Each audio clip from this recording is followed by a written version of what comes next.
Is with Deutsche Welle and he joins me now from Berlin. Well, Lars, what's the latest on the situation?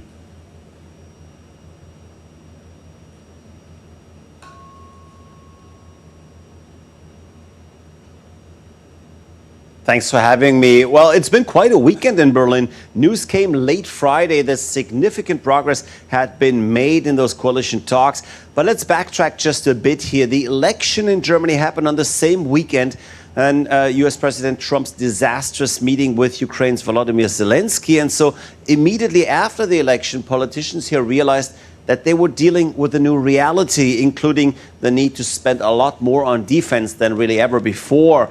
So election winner Friedrich Merz of the conservative Christian Democrats Party pulled a quick 180 and suggested to take on billions in new debt to invest in the military.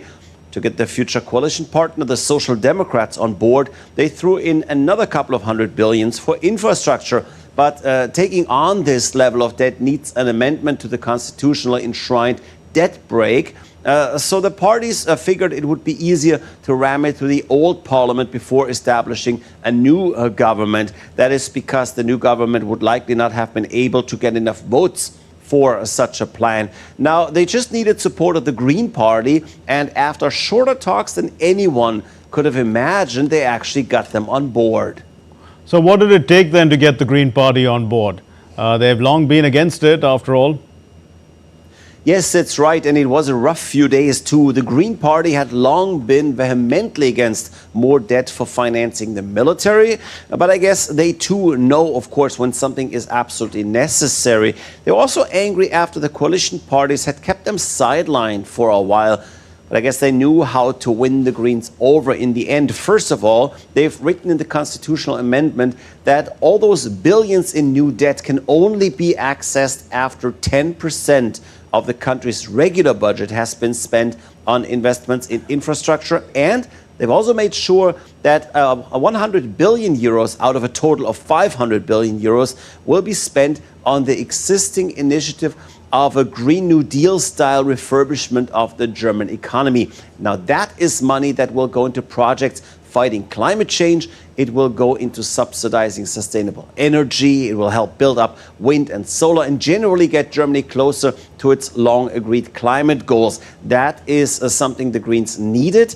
Now they got something to show for, something that justifies their support for a budget policy that they would otherwise be blocking.